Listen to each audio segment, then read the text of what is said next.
Thank you so much for coming.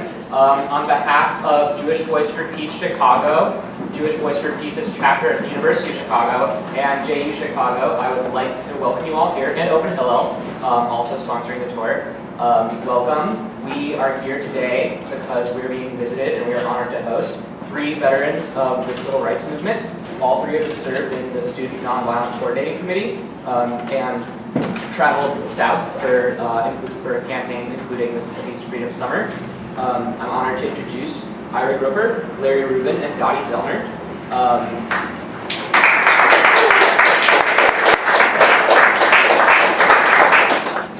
Among their many accomplishments, Ira Grupper served as a union organizer and the national co-chair of the New Jewish Agenda. Larry Rubin worked as an organizer in the labor movement and building bridges between Black and Jewish communities. Dottie Zellner worked in the South for 20 years and has served as a Jewish activist against the occupation of the West Bank and Gaza.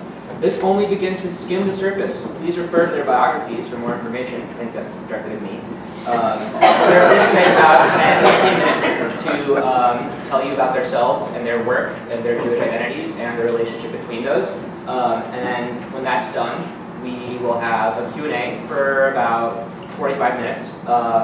And we'll probably be out of here by 7. But I really encourage you all to enjoy this awesome event. My name is Ira Grupper. I'm 71 years old. I'm the baby amongst us, so if I make any mistakes, it's in the youthful exuberance. For those, I don't know if there are any Muslims or Arabs in the audience, but if there are, Assalamu alaikum. Wa alaikum wa rahmatullahi wa barakatuh. My parents came from Orthodox Jewish stock.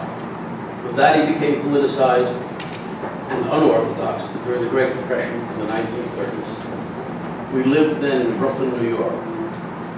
My grandfather would neither brush his teeth nor rinse his mouth, Mom would tell me, on Yom Kippur, the Day of Atonement, lest he accidentally swallow toothpaste and water and quench his hunger and thirst. I was 12 or 13 when we moved into a New York City housing project, one step up on the socioeconomic scale from whence we started out.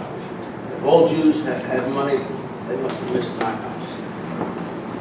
I went to Cater Hebrew school 4 days a week after public elementary school and on Sunday from age 8 to 13. This yielded 2 results. 1, I was bar mitzvah, and 2, I resolved never to set foot in a synagogue again as long as I lived. I first became involved in the civil rights movement in New York City around 1959. Although I remember seeing Rosa Parks on the news after she was arrested 4 years earlier in 1955 in Montgomery, Alabama, I was just too young to fully comprehend its significance. In 1960, 4 African-American college students sat in at a Woolworth lunch counter in Greensboro, North Carolina that refused to serve African-Americans. The following day, in solidarity with Greensboro, Daddy and I joined a picket line in front of our neighborhood Woolworths in Brooklyn, New York. Most of the would-be patrons were working-class Jews, and a few crossed the picket line. I remained active in civil rights in New York for several years. My first civil rights movement arrest was in New York City. I knew the problem with the color line, as the scholar W.E.B. Du Bois put it, was nationwide. Yet and still, the main action, the fulcrum of struggle, was in the South. So I headed first to Georgia and then to Mississippi. The civil rights movement would enhance my consciousness as a Jew, as it would turn out.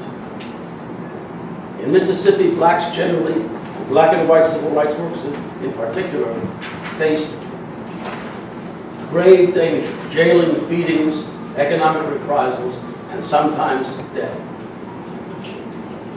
I attended church services many Sundays in the black communities in which I was privileged to live, mostly Black Baptist, but also AME and CME. The black church I observed was the only place a Mississippi black man could wear a suit and tie, and a Mississippi black woman may dress and pose and address each other as sister and brother.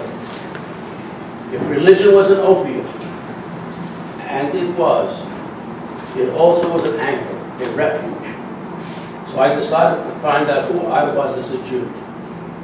If there was connection from my father, There must be a connection for me. I became offended by many progressive Jews I knew who were well versed in African American history, as well they should be, yet knew so little of their own people.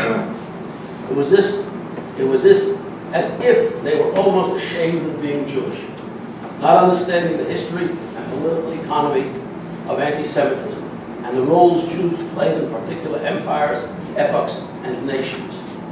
They manifested national nihilism. For several years, I had been reading Jewish Currents magazine and works by Nathan Ossipov and Morris Shappies, but I began my religious inquiry by reading the Hebrew Bible, skipping only the this one begat that one, and focusing on, for example, Deuteronomy.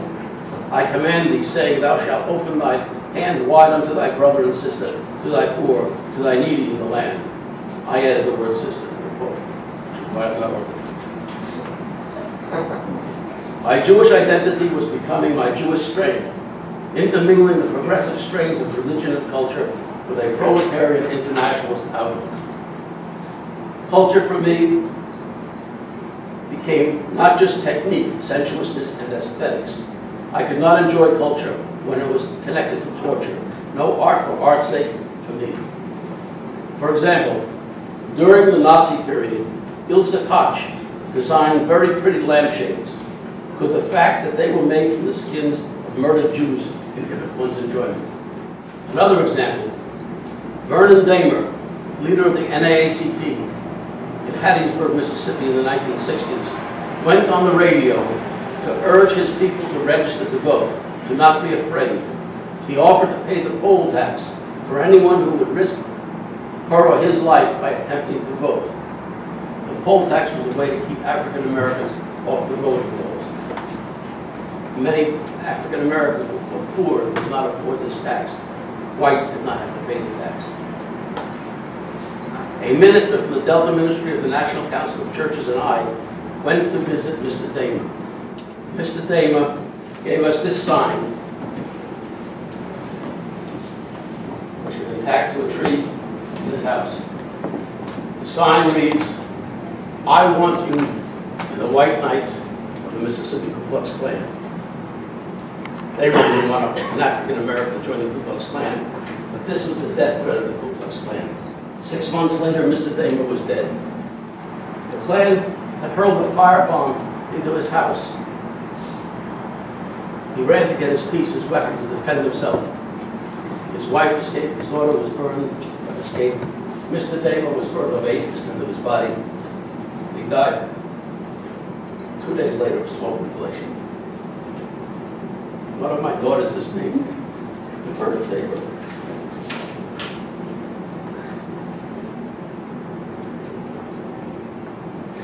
I looked at the poster many, many times. Its haunting simplicity even had an allure to it. But this art could not be enjoyed, but it was in the service of hate and death. I then became interested in the prophets. When Micah attacked the rulers of the divided kingdom, Israel and Judah, because they abhorred justice and preferred all equity, I realized that there was a Jewish prophetic tradition and imperative that must be preserved. Rabbi Abraham Joshua Heschel became a real scholar to me when he marched alongside Reverend Martin Luther King and SNCC, as much for marching as for his 2-volume work on the prophets. The Jewish proletarian poets at the turn of the 20th century turned me on. Listen to Morris Rosenfeld. Don't look for me where myrtles bloom. You won't find me there, my love. By the machines where lives wither. There you'll find my place of rest. The religion of my people became but one aspect of my understanding of the relationship of economic base to superstructure, which led me to try to understand the question of questions. Did Jews meekly march to Hitler's gas ovens, prayer books, Sidurim in hand during the Holocaust? Uri Sewell's magnificent book, They Fought Back, gave me the answer. Hell yes, we fought back. In the shtetls, the ghettos of Nazi-occupied Europe, even in Berlin. Also as participants from the U.S. in the Abraham Lincoln Brigade and the 7,000 volunteers of the 5 international brigades from all over the world, fighting to prevent Spain from becoming the dress rehearsal for World War II. I learned most particularly that that culture and religion are reflections of the historical moment. There are those who accommodate and those who resist. That I have more in common with Kevin Barry, the Irish patriot, who resisted the British and paid with his life, than with those Jews who collaborated with the fascists. That I share a bond with Monsignor Angelo Roncalli, later to become Pope John the 23rd, who helped rescue tens of thousands of Jews. More of a bond with him than, for example, with Michael Milken and Ivan Boesky, who contributed millions of dollars to Israel several decades ago while their junk bonds were fleecing the American public. I went to a Yom HaShoah Holocaust commemoration at the Jewish Community Center in Louisville a few decades ago. The speaker said the lesson of the Holocaust was that Jews could only trust Jews. I was sitting next to a woman whose father, a non-Jew, had landed in Normandy during the World War II D-Day invasion, and whose ship, the Susan B. Anthony, was sunk by the Nazis. And I knew I had more in common with this woman's father, a Gentile, than with that Jewish church spewing narrow nationalism. Let me now turn to the issue of Israel-Palestine. I was approached by an African-American friend, a civil rights movement veteran, in the middle 1960s. I don't remember which year. He asked me if I would make a presentation to a group of activists on the Israeli-Palestinian impasse. I had to decline. I had to decline. You see, I was humiliated. I knew so little, notwithstanding all my years in Cheder, about this issue. So I began to study Israel-Palestine and have been doing so for well over 50 years. I learned that the struggle of the Palestinian people for a homeland was as intrinsic to the quest for justice as was the Jewish quest to be free of the pogroms. That it is proper to say, justice, justice, shalt thou pursue. That it is not proper to say, Palestinian land shalt thou accrue. That the Lion of Judah award I once read was given by a mainstream Jewish organization to a big-time donor should more properly go to the wonderful Open Hillel folk who are following the Tikkun Olam struggle for justice. Tikkun Olam, Hebrew means just repair of the world. We are our sisters and brothers' keeper. The life of a Palestinian fighting for a homeland must be as sacred and revered as that of a Jew. Please let me describe a religious experience of mine. It occurred in Jackson, Mississippi. 950 of us were arrested in the third largest demonstration during this era of the Civil Rights Movement. The only ones that were larger than this 950 arrests were when they filled the jails in Birmingham, Alabama, and during the campaign in Albany, Georgia. We were protesting the illegal convening of the Mississippi State Legislature. We were demonstrating peacefully in front of the state legislature. We were herded onto large semi-trucks, except that there were no steel sides. They had been removed and wire mesh was on the sides. It was a jail on wheels. The women and men were separated, and I did not see no jail sisters in the struggle until we were released on bond 10 days later. When we reached the fairgrounds, this was the fairgrounds, where cattle had been kept and then moved, and where I would be housed for 10 days in the same spot. We were booked in one building. And we had to pass through a cordon of police, Mississippi State Highway Patrolmen, and others. And to get us to move faster, they started to jab us with the tongs, long sticks. So we waited at the end. I got hit, and this guy must have been 7'11", seemed like. And I don't know what happened next, but I do know that I was in the next building, so somebody must have grabbed me. There were additional beatings for us trying to integrate this building. The cops had put the black civil rights protesters over here and the whites over here. Things were very tense. When it came time for dinner, the cops, as a form of control and humiliation, forced the white guys to line up first. Each white guy was given his dinner, 2 stale pieces of bread, white bread with a stale piece of bologna in there. Between it, and water with a tepid water and a little bit of milk powder. Each white guy returned to his spot on the white side of the building, sat down on the cement floor, cross-legged, put the cup on the floor, the sandwich on top of the cup, folded his arms. After the last white guy got served, it was the turn of the African American civil rights prisoners to do the same. Each African American prisoner received his sandwich, his cup, returned to the other side of the building, the colored side, sat down, put cup on floor, sandwich atop, folded his arms. No one ate, no one drank. There was complete silence. Hundreds and hundreds of people, complete silence.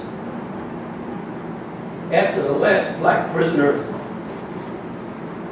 received his cup of milk and his sandwich, sat down, all of us prisoners, black and white together, and without prearrangement, picked up our sandwiches and broke bread with water.